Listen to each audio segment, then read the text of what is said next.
పెంటపాటి పుల్లారావు గారు, గత వారం రోజులుగా దేశవ్యాప్తంగా జరుగుతున్న చర్చ, ఉపరాష్ట్రపతి ధన్ఖడ్ అయితే గతంలో వ్యాఖ్యానం చేశారు, ఈరోజు కూడా ఆయన మాట్లాడుతున్నారు. అంటే సుప్రీంకోర్టుకు ఆర్టికల్ 142 అధికారం అనేది అనుక్షేపణలా మారింది అని ఆయన ఒక కామెంట్ చేశారు. ఇటు రాష్ట్రపతికి బిల్లుల ఆమోదం పైన సుప్రీంకోర్టు గడువు విధించడాన్ని మీరెలా చూస్తున్నారు? అసలు రాష్ట్రపతి, సుప్రీంకోర్టు ఈ ఇద్దరిలో ఎవరు సుప్రీం, ఏం చెప్తారు? ఒకటి స్పష్టంగా ఆర్టికల్ 142 సుప్రీంకోర్టుకి పవర్ ఇచ్చింది. మన స్వతంత్రం వచ్చినప్పటి నుంచి ఇప్పటికి దాదాపు 800 సార్లు వాడారు ఈ ఆర్టికల్, జ్ఞాపకం పెట్టుకోండి. సుప్రీంకోర్టు వాళ్ళు చట్టాన్ని వాడారు. అంటే దీంట్లో వచ్చింది, మీరు అడగచ్చు, వాళ్ళకి అధికారం ఉన్నది కదా, వాళ్ళు వాడేయచ్చు కదా. అంటే మీరు మీ ఇంటికాడ మీకు గన్ ఉన్నది, గన్ లైసెన్స్ ఉన్నది, పేల్చేయచ్చా తుపాకీ, పోలీసుని పిలవాలా? అది మీరు ఆలోచించాలి. అది పెద్ద మనకి రాజ్యాంగం రాసినప్పుడు వాళ్ళ పెద్దలు చాలా ఆలోచించి రాసింది. అస్పష్టత ఉన్నది. అస్పష్టత అంటే అంబిగ్యూస్ గా పవర్స్ ఉంటాయి. వీళ్ళు పెద్దవాళ్ళు, జడ్జెస్, పార్లమెంట్, తర్వాత ఎగ్జిక్యూటివ్ అంటే గవర్నమెంట్, ముగ్గురు కలిసి దేశానికి తప్పు చేయరే, ముగ్గురు కలిసి ఒకళ్ళ మీద ఒకళ్ళ మట్టేరే, రాళ్ళు వేసుకోరే, కూర్చొని సంప్రదిస్తారే. ఆ బొమ్మలు మీ జ్ఞాపకం ఉంటాయి. పంచాయతీ అంటే ఏంటి, చెట్టు కింద పెద్దలు కూర్చొని రాజ్యం చేసేవారు. జ్ఞాపకం ఉంటుందో లేదో నాకు తెలియదు, పూర్వం బొమ్మలు అలా చేస్తారు అని రాజ్యాంగాల్లో అస్పష్టత ఉంటుంది. ఫర్ ఎగ్జాంపుల్ 293 ఆర్టికల్ ఏమన్నారు, state government assembly resolution pass చేస్తే అప్పు తీసుకోవచ్చు. అంటే 10 లక్షల కోట్ల అప్పులు తీసుకోమని రాస్తారా, లేకపోతే మీకు ఇచ్చినంత తీసుకోమని రాశారా, తాకట్టు పెట్టేసి అప్పులు తీసుకోమని రాశారా? రాయలేదు కదా. అందువల్ల నేను చెప్పేది ఏంటంటే పవర్ ఉన్నది. పవర్ వాడొచ్చా, ఎప్పుడు వాడాలి, ఎంత వాడాలి, అది చాలా చాలా సీరియస్ మ్యాటర్. ఒక అసెంబ్లీ స్పీకర్ కి, ఒక పార్లమెంట్ లోక్సభ స్పీకర్ కి వాళ్ళకి హక్కు ఉన్నది బయటికి తరివేయటానికి మనిషి సెషన్ అంతా. కానీ మళ్ళీ పిలిచేస్తాడు, ఒక గంట పోయాక 2 పోయాక వచ్చేయండి ఇష్టమని. ఇది మనం జాగ్రత్తగా చూసుకోవాలి. ఎవరికి పవర్ ఉన్నది? తప్పకుండా సుప్రీంకోర్టుకు పవర్ ఉన్నది. మరి సుప్రీంకోర్టును విధించడానికి పార్లమెంట్ కూడా పవర్ వస్తుంది. వాళ్ళు రెజల్యూషన్ పాస్ చేయొచ్చు, లా పాస్ చేయొచ్చు. ఇవన్నీ ఎలా ఉంటాయంటే ఈ మూడు స్తంభాలు, ఎగ్జిక్యూటివ్ అంటే గవర్నమెంట్, పార్లమెంటు, జ్యుడిషియరీ కలిసి పనిచేసి హద్దు పవర్ ఉండదా వాడకూడదు. అది గమనం.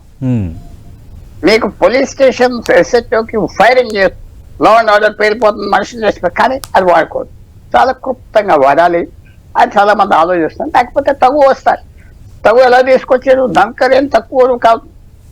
జగదీప్ ధన్ఖడ్ చాలా చదువుకున్న వ్యక్తి, సీనియర్ మనిషి, మాటలన్నీ తూకం వేసేసి మాట్లాడే వ్యక్తి.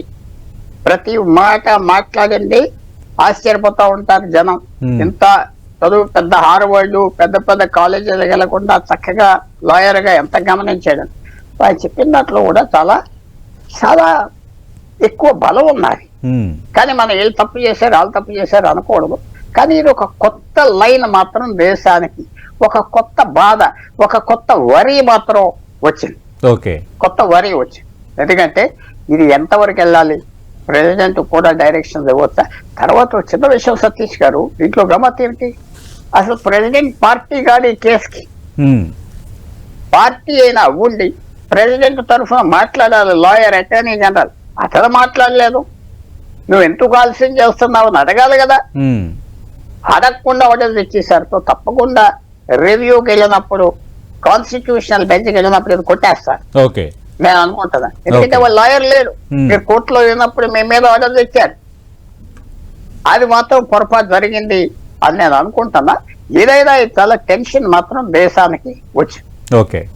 అంటే పెంటపాటి పుల్లారావు గారు, ఒక లార్జర్ సెన్స్ లో నేను అడుగుతున్నా, అంటే రాష్ట్రపతిని ప్రశ్నించే హక్కు అత్యున్నత ధర్మాసనానికి ఉండదా? తప్పకుండా హక్కు ఉన్నది, కానీ చాలా క్లుప్తంగా వాడాలి.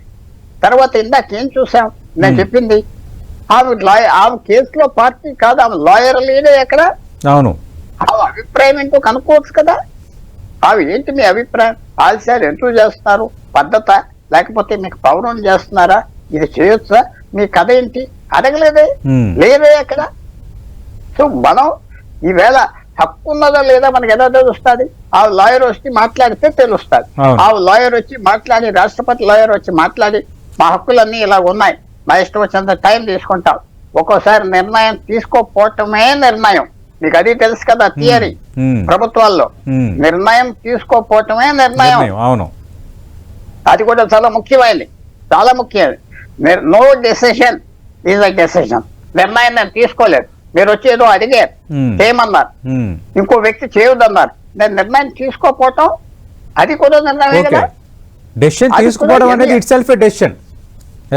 అది సెల్ఫ్ డెసిషన్. అంటే నేను సమయం కోసం చూస్తున్నా, ఇది న్యాచురల్ గా వీళ్ళు తగు తీర్చుకుంటే మంచిది కదా, నేను మధ్యన వచ్చి పడకూడదు కదా, అది కూడా నిర్ణయమే. అది సుప్రీంకోర్టుకి 3 నెలలు టైం ఇచ్చాం, 6 నెలలు టైం ఇచ్చామంటే కరెక్ట్ కాదేమో.